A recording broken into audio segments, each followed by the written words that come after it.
नमस्कार दोस्तों।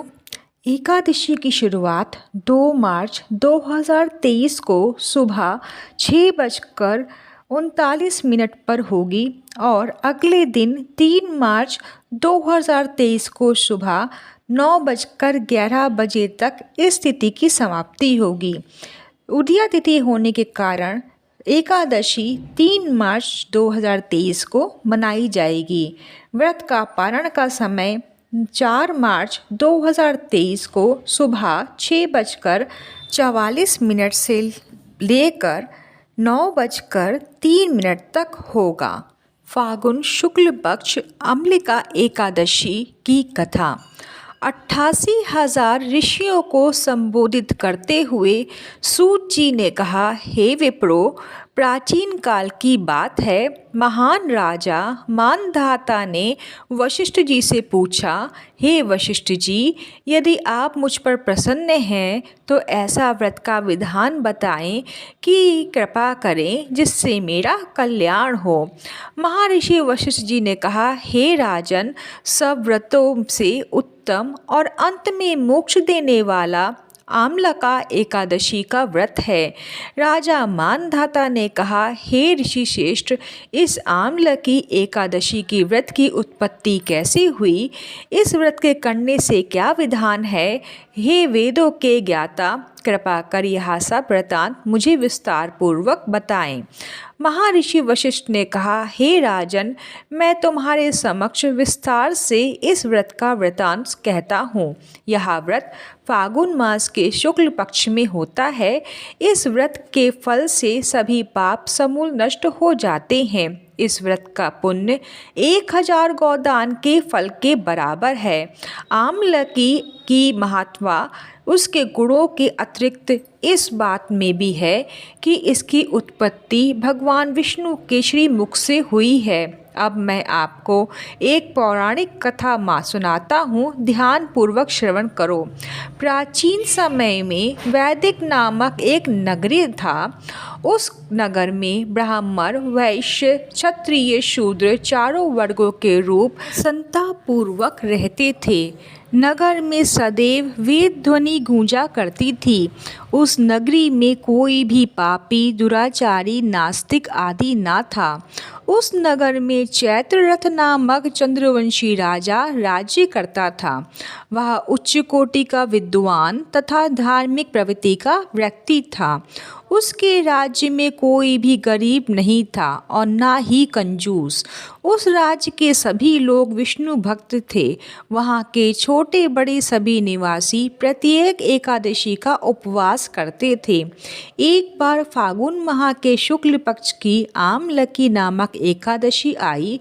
उस दिन राजा और प्रत्येक प्रजाजन, वृद्ध से बालक तक ने आनंद पूर्वक उस एकादशी के उपवास को किया।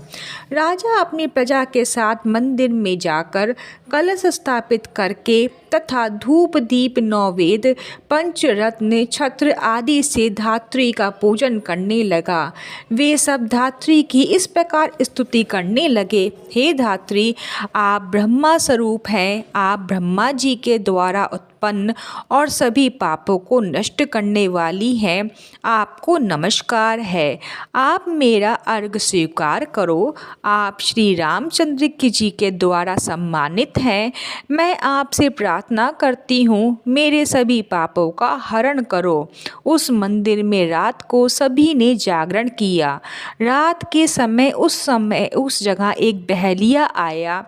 वह महापापी तथा दुराचारी था। अपने कुटुंब का पालन वह जीव हिंसा से करता था। वह भूख प्यास से अंत बहुत व्याकुल था। कुछ भोजन पाने की इच्छा से वह मंदिर के एक कोने में बैठ गया। उस जगह बैठकर वह भगवान विष्णु की कथा तथा एकादशी महात्म्य सुनने लगा। इस प्रकार उस बहेलिये ने सारी रात अन्य लोगों के साथ जागरण कर व्यतीत की। प्रातःकाल सभी लोग अपने अपने निवास पर चले गए। इसी प्रकार वह बहेलिया भी अपने घर चला गया और वहां जाकर भोजन किया। कुछ समय बीतने के पश्चात उस बहेलिये की मृत्यु हो गई। उसने जीव हिंसा की थी। इस कारण हालांकि वह घोर नरक का भागी था, परंतु उस दिन आमलकी एकादशी का व्रत तथा जागरण करने के प्रभाव से उसने राजा विदुरथ के यहाँ जन्म लिया। उसका नाम वसुरथ रखा गया। बड़ा होने पर वह चतुरंगी सेना सहित तथा धन धान्य से युक्त होकर 10 सहस्र ग्रामों का संचालन करने लगा।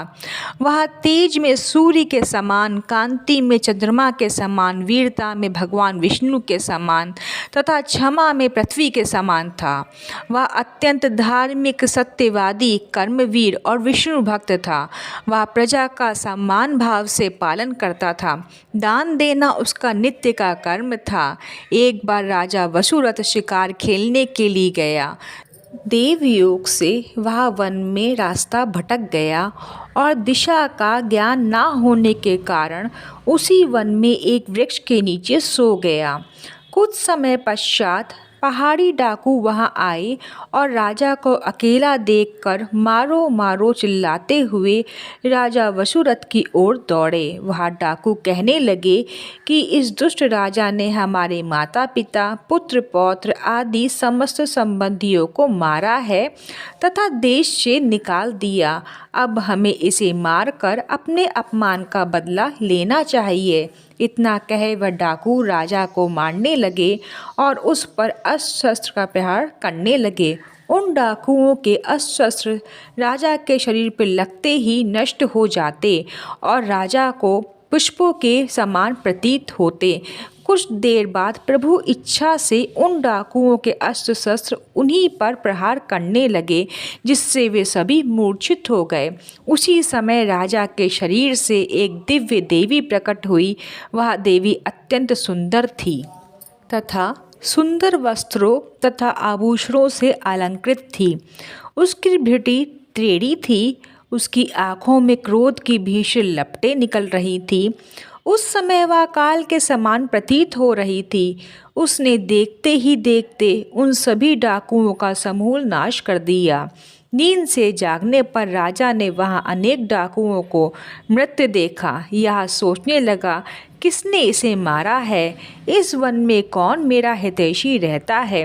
राजा वसुरथ ऐसा विचार कर ही रहा था कि तभी आकाशवाणी हुई, हे राजन, इन संसार में भगवान विष्णु के अतिरिक्त तेरी रक्षा कौन कर सकता है? इस आकाशवाणी को सुनकर राजा ने भगवान विष्णु को स्मरण कर उन्हें प्रणाम किया। फिर अपने नगर को वापस आ गया और सुखपूर्वक राज्य करने लगा। वशिष्ठ ऋषि ने कहा, हे राजन, यह सब अम्लका एकादशी के व्रत का प्रभाव था। जो मनुष्य एक भी अम्लिका एकादशी का व्रत करता है वह प्रत्येक कार्य में सफल होता है और अंत में वैकुंठ धाम को जाता है। कथा सार, भगवान श्री हरि की शक्ति हमारे सभी कष्टों को हरती है। यह मनुष्य की ही नहीं अपितु देवताओं की रक्षा में भी पूर्णता सामर्थ्य है। इसी शक्ति के बल से भगवान विष्णु ने मधुकैटभ नाम के राक्षसों का संहार किया था। इसी शक्ति से उत्पन्ना एकादशी बनकर मूर नामक असुर का वध करके देवताओं को कष्ट को हरकर उन्हें सुखी किया था। और अम्लका एकादशी को रंग भरी एकादशी भी कहा जाता है। फिर मिलते हैं अगली वीडियो में। तब तक ओम नमो भगवते वासुदेवाय नमः।